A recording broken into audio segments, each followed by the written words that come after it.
Mateus 13.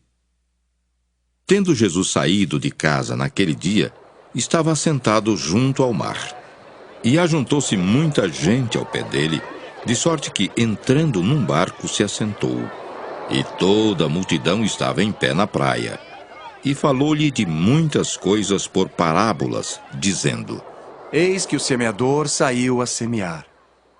E quando semeava, uma parte da semente caiu ao pé do caminho.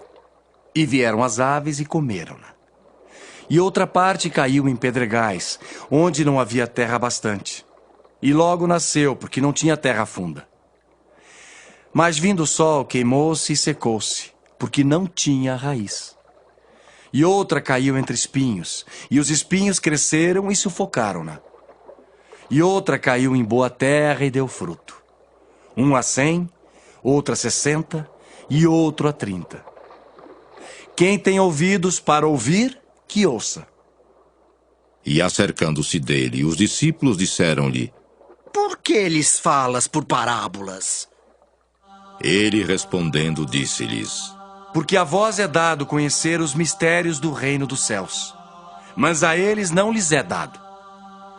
Porque aquele que tem se dará, e terá em abundância. Mas aquele que não tem, até aquilo que tem lhe será tirado.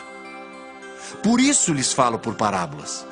Porque eles, vendo, não veem, e ouvindo, não ouvem nem compreendem.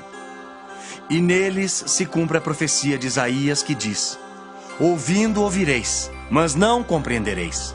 E vendo vereis, mas não percebereis. Porque o coração deste povo está endurecido. E ouviu de mau grado com seus ouvidos e fechou os olhos, para que não veja com os olhos, e ouça com os ouvidos, e compreenda com o coração, e se converta, e eu o cure. Mas bem-aventurados os vossos olhos porque veem, e os vossos ouvidos porque ouvem.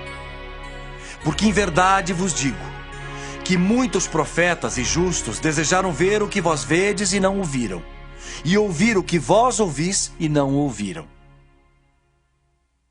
Escutai vós, pois, a parábola do semeador. Ouvindo alguém a palavra do reino e não a entendendo, vem o maligno e arrebata o que foi semeado no seu coração. Este é o que foi semeado ao pé do caminho. Porém, o que foi semeado em pedregais é o que ouve a palavra e logo a recebe com alegria. Mas não tem raiz em si mesmo. Antes é de pouca duração. E chegada a angústia e a perseguição por causa da palavra, logo se ofende. E o que foi semeado entre espinhos é o que ouve a palavra. Mas os cuidados deste mundo e a sedução das riquezas sufocam a palavra e fica infrutífera. Mas o que foi semeado em boa terra é o que ouve e compreende a palavra. E dá fruto. E um produz 100, outro 60 e outro 30. Propôs-lhes outra parábola, dizendo: O reino dos céus é semelhante ao homem que semeia boa semente no seu campo. Mas, dormindo os homens, veio o seu inimigo e semeou o joio no meio do trigo, e retirou-se. E quando a erva cresceu e frutificou, apareceu também o joio. E os servos do pai de família, indo ter com ele, disseram-lhe: Senhor, não semeaste tu no teu campo boa semente? Por que tem então joio? E ele lhes disse: Um inimigo é quem fez isso. E os servos lhe disseram: Queres, pois, que vamos arrancá-lo? Porém, ele lhes disse: Não, para que ao colher o joio não arranqueis também o trigo com ele. Deixai crescer ambos juntos até a ceifa. E por ocasião da ceifa, direi aos ceifeiros: Colhei primeiro o joio e atai-o em molhos para o queimar, mas o trigo, ajuntai-o no meu celeiro. Outra parábola lhes propôs, dizendo: O reino dos céus é semelhante a um grão de mostarda, que um homem, pegando dele, semeou no seu campo, o qual é realmente a menor de todas as sementes. Mas crescendo, é a maior das plantas e faz-se uma árvore, de sorte que vêm as aves do céu e se aninham nos seus ramos. Outra parábola lhes disse: O reino dos céus é semelhante ao fermento, que uma mulher toma e introduz em 3 medidas de farinha, até que tudo esteja levedado.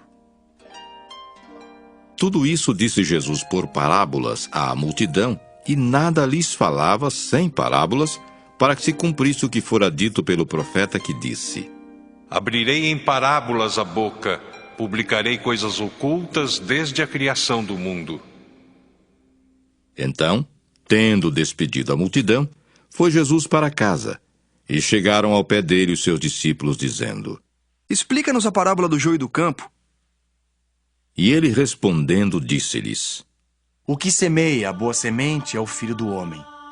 O campo é o mundo.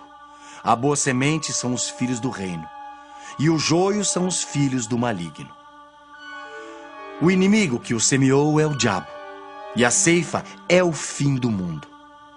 E os ceifeiros são os anjos. Assim como o joio é colhido e queimado no fogo, assim será na consumação deste mundo.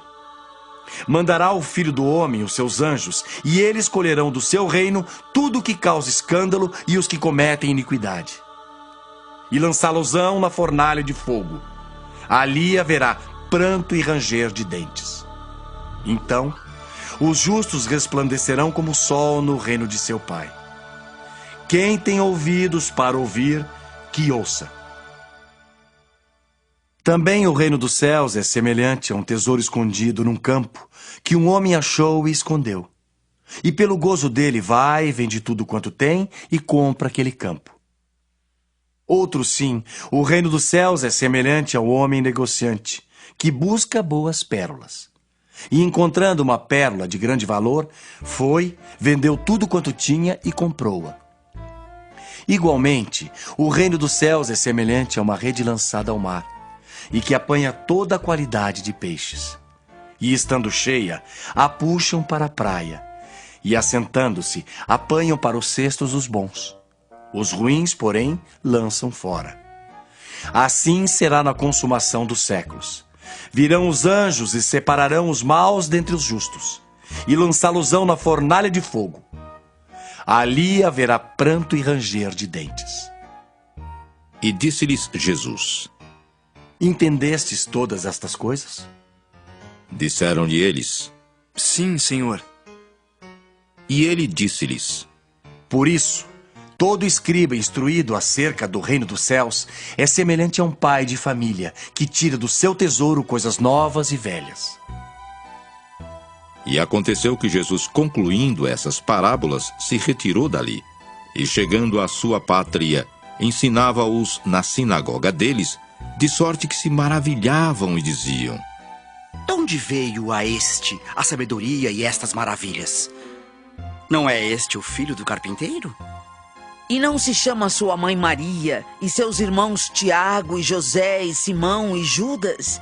E não estão entre nós todas as suas irmãs? De onde lhe veio, pois, tudo isso? E escandalizavam-se nele. Jesus, porém, lhes disse: Não há profeta sem honra, a não ser na sua pátria e na sua casa. E não fez ali muitas maravilhas por causa da incredulidade deles.